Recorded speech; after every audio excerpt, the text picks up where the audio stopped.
Good evening बच्चों, न्यूरेज agriculture के online platform पर आपका फिर से एक बार स्वागत है। हम लोग बात किए थे बीमा का और कुछ अभी बीमा में शेष है, तो उसको हम अभी देखते हैं। उसके बाद हम क्वेश्चन कराएंगे आपको। तो बीमा में जैसे दिया बताए थे, जैसे विकृत कामा घर्षण गुणांक कामा आपेक्षिक आर्द्रता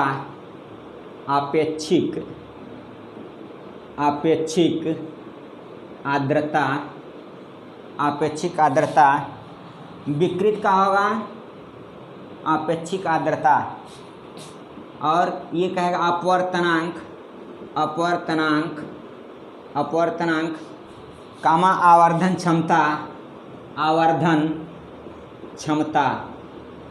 क्षमता। अब ये बीमाहीन राशि हैं, तो बीमाहीन राशि हैं। इसी में कोण भी आता है। कोण तो जैसे कोण बराबर होगा आवर्धन क्षमता, तो यहाँ पर एक एक बता दे थोड़ा। आवर्धन क्षमता बराबर होता है क्षमता बराबर V/U। V है प्रतिबिंब की दूरी, U है वस्तु की दूरी, और दूरी का L/L ये कट जाएगा L के पावर 0, तो आवर्धन क्षमता का बीमा नहीं होगा। विकृत का होगा प्रारंभिक लंबाई में वृद्धि बटे प्रारंभिक लंबाई, तो लंबाई डेल्टा L/L, डेल्टा L मतलब L और इसका L, तो L ये कट गया L के पावर 0। ऐसे कहेगा घर्षण गुणांक, तो ये घर्षण गुणांक का होगा म्यू बराबर F/R, और F बराबर होगा mg, और ये F बराबर F का होगा ma, और ये R बराबर होगा mg। ये m से m कट गया। त्वरण का बीमा L⁻², और ये L⁻², ये भी कट के हो जाएंगे बीमाहीन, तो ये भी बीमाहीन राशि होगा। आपेक्षिक आर्द्रता को प्रतिशत में व्यक्त करते हैं, यह भी बीमाहीन होगा। अपवर्तनांक n बराबर C/V, प्रकाश की चाल बटे, ये कहेगा माध्यम में प्रकाश की चाल बटे माध्यम की चाल, L⁻⁻1 और L⁻⁻1 ये कट के हो गया L की पावर 0। इससे ये कटा, इससे ये कटा, m0 L0 टी पावर 0। कोण का होगा, कोण बराबर होगा चाप बटे त्रिज्या, और चाप का L त्रिज्या का L, तो ये बीमाहीन राशि होगी, ये कट जाएगा L की पावर 0। तो कहने का मतलब इन सबों का अब ये हुआ कि जिसका बीमा नहीं होगा क्या उसका मात्रक भी नहीं होगा। तो ये क्वेश्चन अगर ये है कि अगर बीमा नहीं होगा तो मात्रक होगा। कौन ऐसी क्वांटिटी है कि बीमा नहीं होता फिर भी इसका मात्रक होता है, तो ये नोट करके लिखेंगे। तो ये कौन है, कौन, ये क्वेश्चन आ चुका है कि कौन सी ऐसी राशि है जिसका बीमा नहीं होता, मात्रक होता है रेडियन। ये कौन है, वेरी इंपॉर्टेंट है। कौन ऐसी राशि है जिसका बीमा नहीं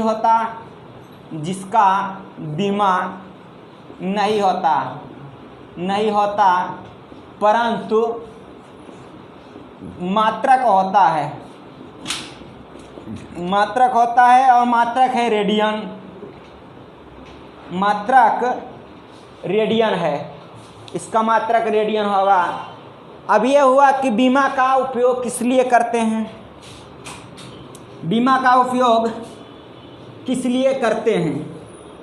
तो बीमा का उपयोग हम लोग किस लिए करते हैं उसको हम लोग सीखेंगे। ये हम आपके लिए क्वेश्चन लाए हैं, ये अभी कराएंगे, इसलिए इसको रफ नहीं कर रहे हैं। तो यहाँ नोट करके लिख लेने, ऐसी राशियाँ जो बीमाहीन है फिर भी मात्रक होता है वो कौन है, वेरी इंपॉर्टेंट है।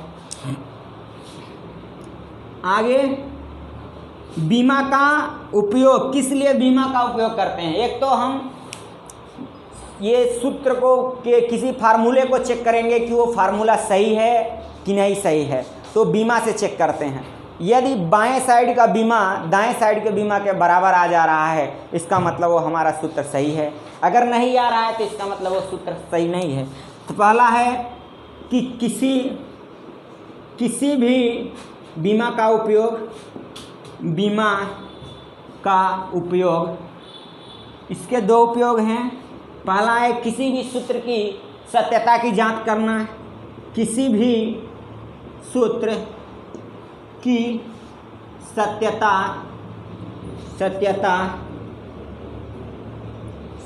की जांच करना। जैसे ये कहेगा कि यस बराबर ut प्लस हाफ at², ये फार्मूला हमारा सही है कि नहीं। तो पहले ये देखेंगे कि अगर ये जुड़ रहा है अथवा घट रहा है, तो कोई अगर हम एक साइड का इसका मान इसके बराबर रख देंगे, इसका मान इसके बराबर बीमा में निकाल लेंगे, या इसका मान इसके बराबर किसी एक पक्ष के बीमा का मान निकाल लेंगे, तो इसको हम ऐसे लिख सके, इसका मान इसके मान के बीमा में बराबर होता है, प्लस हो या माइनस हो, दोनों को बराबर कर देंगे। तो ये कहेगा यस बराबर ut, हमने इसको ले लिया, उसको भी अभी करके दिखा देंगे। यस मतलब दूरी, तो इसको हम लेंगे लेफ्ट हैंड साइड की बीमा बराबर राइट हैंड साइड की बीमा, और दूरी है तो दूरी का बीमा यल होगा। ये u प्रारंभिक वेग है, ये u है प्रारंभिक वेग मतलब l⁻⁻1 और t का t होगा। ये +1 है -1, ये कट गया, तो यल बराबर यल, इसका मतलब ये हमारी बीमा बीमी रूप से सही है। फिर से हम इसको देख लेते हैं, तो यस बराबर हाफ at², इसको ऐसे भी लिख सकते हैं। तो ये संख्या की कोई बीमा नहीं होगी, और इसकी लेफ्ट साइड की बीमा बराबर RHS, लेफ्ट साइड की बीमा ये यल हो गई, और त्वरण है तो l⁻⁻², ये t है तो t², ये प्लस में है माइनस, ये कट गया, और यल बराबर यल आ गया, इसका मतलब ये बीमी रूप से सही है। दूसरा बीमा का उपयोग ये हुआ, दूसरे नंबर पर बीमा का उपयोग करते हैं यूनिट कन्वर्जन, एक पद्धति से दूसरे पद्धति में जाने पर। तो दूसरा नंबर पर बीमा का उपयोग है एक पद्धति से दूसरे पद्धति में बदलना, दूसरे पद्धति के मान को बदलना। जैसे अगर ये कहेगा CGS में है, हमको MKS में बदलना है, तो ये कहेगा CGS में है, जैसे कहेगा 8 ग्राम पर सेंटीमीटर क्यूब को अगर कहेगा MKS में बदलिए, MKS में अगर ये कहेगा ये घनत्व है, तो ये घनत्व है, इसको हमें MKS, ये CGS में ग्राम पर सेंटीमीटर क्यूब, और इसको हमको बदलना है MKS में। तो यहाँ पर ऐसे कर देंगे, CGS बराबर ले लेंगे MKS, CGS का बीमा लिख लेंगे, m द्रव्यमान का m होगा, और अपान सेंटीमीटर क्यूब, तो यल क्यूब हो गया, लंबाई चौड़ाई ऊंचाई TL क्यूब, ये ऊपर गया तो इसका बीमा हो जाएगा, यहाँ पर लिख लेंगे m, इसको यहाँ पे बीमा लिख लो m l⁻⁻3, और इधर बीमा इसको m1 L1, और ये घनत्व है, इसको मान लो D1 एक साइड का, और इसको ये D2, और ये m2 और L2 का -3। अब ये D1 वाला CGS में दिया है तो 8 ले लो, और ये m1 अपान m2, और ये L1 अपान L2 का -3, बराबर यहाँ d2, ये इधर इसको भाग कर दिया हमने।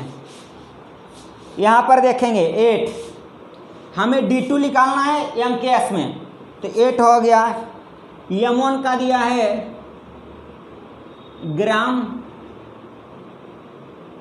बटे MKS में 1000 ग्राम, 1000 ग्राम। L1 का होगा सेंटीमीटर सेमी बटे यहाँ 10 के पावर 2 सेंटीमीटर, यहाँ पर हो गया -3 बराबर d2। यहाँ 8 हो गया, ग्राम से कटा ग्राम, तो 8 गुणित 10 के पावर ये ऊपर आ गया -3 और ये ऊपर आया तो -3, 10 के पावर ये -2 ऊपर गया तो ये हो गया 10 के पावर -2 और -3, तो ये हो गया +6। तो यहाँ पर ये d2 निकाल देंगे, d2 बराबर 8 इंटू 10 के पावर -3 माइनस माइनस का गुणा प्लस इंटू 10 के पावर +6, ये माइनस ये +3, तो ये आ गया 8 इंटू 10 के पावर 3 किलोग्राम पर मीटर क्यूब। ये d2 आ गया MKS पद्धति में मान। MKS पद्धति में इसका मान आ गया d2 का 8 इंटू 10 के पावर 3 +3 किलोग्राम पर मीटर क्यूब।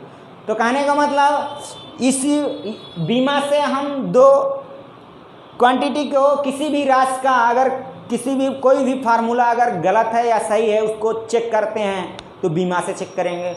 दूसरा नंबर अगर CGS पद्धति में है कोई मात्रा की MKS पद्धति में कन्वर्ट करना है तो बीमा का प्रयोग करते हैं।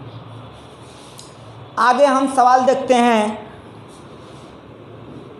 आगे सवाल करेंगे इसका। हाँ, हम ये ध्यान रखेंगे कि ऐसी राशियां हैं, यह है कि जिसका बीमा नहीं होता उसका मात्रक नहीं होता, लेकिन ऐसा कोण एक ऐसी राशि है जिसका बीमा नहीं होता मगर मात्रक होता है रेडियन। ये इम्पॉर्टेंट रखेंगे। अब ये है कि हम सवाल पर देखते हैं क्या है सवाल। ये सब बोर्ड के आए हुए एग्जाम के क्वेश्चन है, उसके बाद हम थ्योरी वाले एक अंकित क्वेश्चन आपके कराएंगे जो क्वेश्चन एग्जाम में आते हैं बोर्ड में 4 नंबर में। ये ऑब्जेक्टिव क्वेश्चन है, ये एग्जाम के पूछे हुए सारे के सारे क्वेश्चन हैं। पहला नंबर क्वेश्चन ये कह रहा है जूल पर सेकंड मात्रक है, तो हमने बताया था जूल कार्य का मात्रक होता है। तो जूल पर सेकंड, तो जूल पर सेकंड जूल कार्य का मात्रक है और सेकंड मतलब समय का मात्रक है, और जूल पर सेकंड ये हो गया पावर, तो P बराबर होगा W/T। ये T इसको बोलते हैं वाट, शक्ति भी बोलते हैं, तो ये शक्ति का मात्रक है। तो यहाँ पर क्या वो टिक करेंगे शक्ति, क्योंकि ऊर्जा का मात्रक हमने बताया था जूल होगा, समय सेकंड दिया है तो समय होगा W/T, और शक्ति बराबर होता है कार्य बटे समय। कार्य करने की दर को शक्ति अथवा सामर्थ्य कहते हैं। एक अश्व शक्ति बराबर होता है 746 वाट। ये पहला क्वेश्चन हुआ, तो इसका आंसर होगा शक्ति। दूसरा किसका मूल मात्रक नहीं होता, तो ये कह रहा है किसका मूल मात्रक नहीं होगा। देखो हमने ये बताया था कि जो अगर अकेली है, जो अकेली दिख जाए वो मूल राशि होगी। अगर मूल राशि है तो उसका मूल मात्रक होगा। अगर तुम्हें लगे कि इसके अलावा कोई और है इसके साथ तो वो होगी व्युत्पन्न राशियाँ। तो ये लंबाई अकेला है, अपने आप में लंबाई अकेला है। ताप ये अकेली राशि है, ताप ये मूल राशि है, लंबाई मूल राशि है। विद्युत धारा हमने बताया था इसका एम्पीयर, ये भी मूल राशि है। विभव, तो V बराबर, ये विभव मतलब विभवांतर, V बराबर होता है W/Q। ये विभवांतर वो बोलते हैं, ये W/Q होता है। तो इसमें कई राशियाँ हैं, W भी है, Q भी है, और W बराबर F × D/Q। तो इसमें कई क्वांटिटी मिली हुई हैं, तो ये व्युत्पन्न राशि है। तो आंसर होगा दूसरे का D।